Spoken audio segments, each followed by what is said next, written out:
Iván Sasovsky con nosotros, que es tributarista. Hola Iván, ¿cómo te va? Gracias por estar esta noche, gracias a la paciencia que nos tuviste.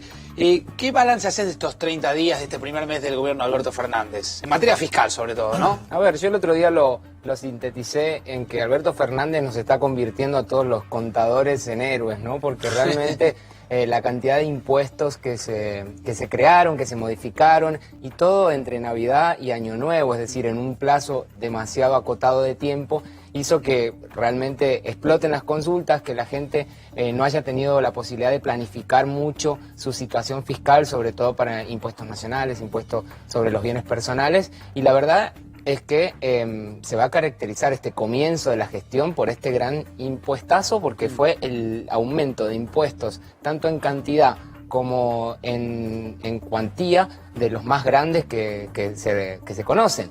Entonces, si uno tiene en cuenta los aumentos que hubo a nivel nacional, con la creación sobre todo del impuesto país, que de alguna forma se formalizó a través de este impuesto, el desdoblamiento cambiario.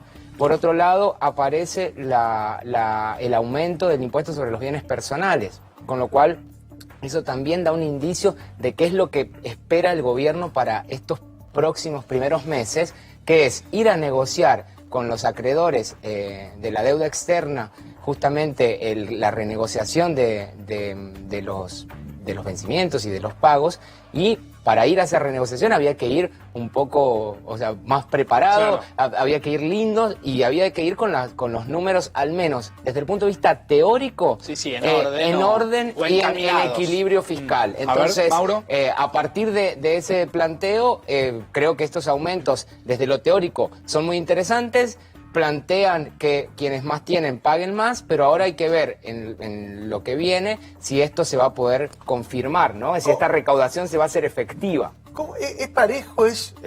Digamos, hay una regularidad y un criterio coherente en la definición de cuál es la línea que separa a los que más tienen de los que menos tienen? Porque uno escucha a muchos sectores medios quejarse porque gran parte de esa carga tributaria termina recayendo sobre sectores que tal vez no son de los grandes contribuyentes. Obvio, a ver, el principal problema que tenemos, y también en materia fiscal, es la inflación. Entonces, cuando el legislador define un impuesto o define quiénes quedan afuera o dentro de un determinado tributo, lo hacen con los números de hoy. ¿Qué pasó? No se actualizaron, por ejemplo, las bases imponibles, y hoy tenemos que bienes personales va a pagar aquella persona que tenga un patrimonio por encima de los 2 millones de pesos, que son 30.000 dólares, o sea, menos de 30.000 dólares, con lo cual eso hace que la clase media se vea perjudicada, que se den situaciones totalmente alocadas, como que una persona que tenga un inmueble de hasta 18 millones de pesos no pague por su casa habitación,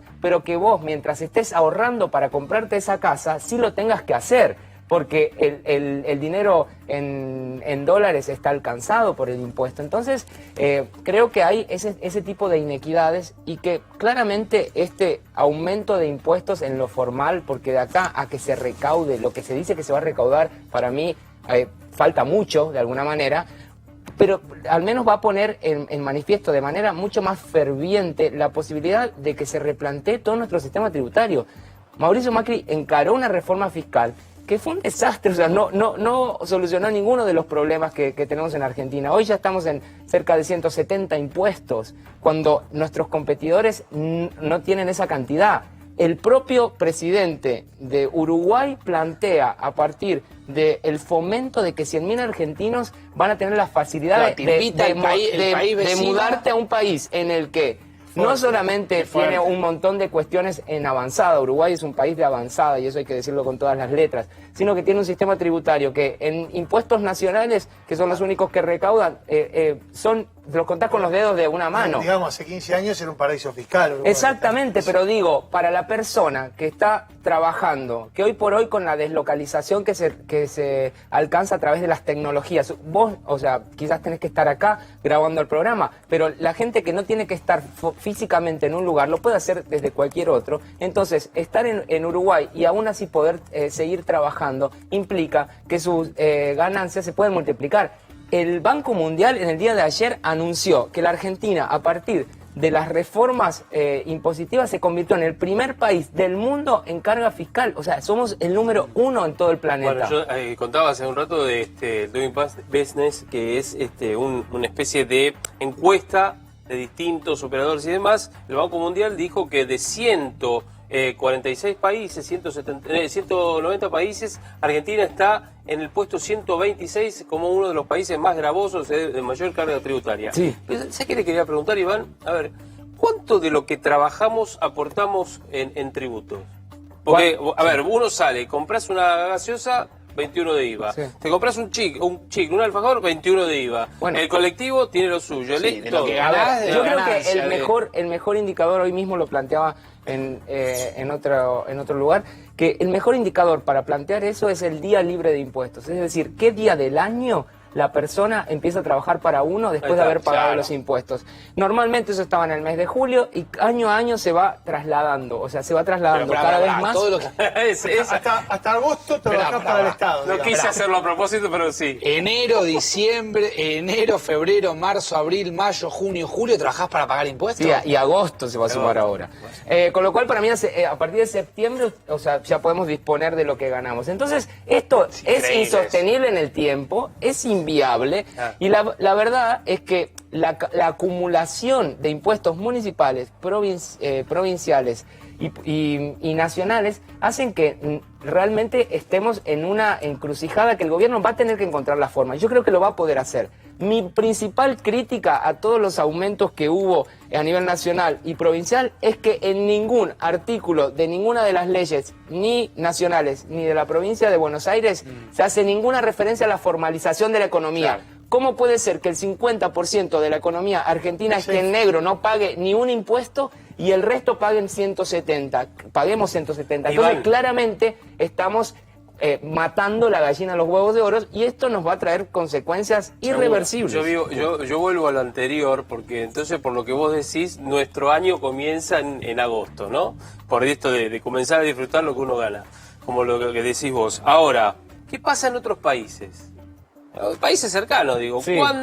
¿Cuántos meses demoran en empezar a vivir la plata propia? Es decir, que no dejan de tributar. No, es que justamente es muy gráfico el tema del día libre de impuestos, y esto se calcula en todo el mundo. Sí, y nosotros estamos en los países cuyo día libre de impuestos está más lejos del calendario. Entonces, claramente, esta situación hace que la Argentina tenga que replantearse, porque pagar impuestos no es solo resignar la ganancia de la persona, sino que hace que seamos menos competitivos respecto a nuestros competidores. Salimos a vender nuestros servicios profesionales. Tan solo iban pensándolo en empresas que quieran venir a invertir en Argentina, miran para otro lado, porque si la carga fiscal, la carga impositiva es la que tenemos... Por eso yo creo que no sos un país competitivo. Exacto, no sos un país competitivo. Hoy el Fondo Monetario Internacional aplaudió el ajuste fiscal, porque claramente se entiende que si uno tiene los números ordenados puede empezar a crecer. Yo creo que ahí hay un error de diagnóstico, porque nosotros no ajustamos por el lado de los gastos, que es lo más genuino, porque el Estado lo que genera son gastos. Entonces, lo único que depende del gobierno es ajustar los gastos, no los ingresos, porque en esos impuestos creados de forma teórica, como el aumento de los bienes personales, hoy por hoy está cuestionado su constitucionalidad por ser confiscatorio. Entonces, si bien en los papeles podemos pensar que vamos a llegar al equilibrio fiscal, de acá a que lo recauden falta mucho, y la verdad es que las consultas sobre confiscatoriedad de impuestos provinciales y nacionales es cada día más alta. Iván, ¿vos crees que el problema no es distributivo? No hay un problema de distribución del ingreso, sino que hay un problema de falta de generación. Tenemos los dos problemas. Uno distributivo, pero no entre los que más tienen y los que menos tienen. El distributivo viene entre los que pagan impuestos y los que no pagan impuestos. Ahí está lo distributivo. El 50% de la población, y no es el vendedor ambulante en el que todos están pensando. Son todos los grupos que están atrás de eso y con la pobreza se hacen un negocio. Iván, ¿no? muchísimas gracias. Muchísimas gracias. Mucha paciencia, gracias. No, por favor.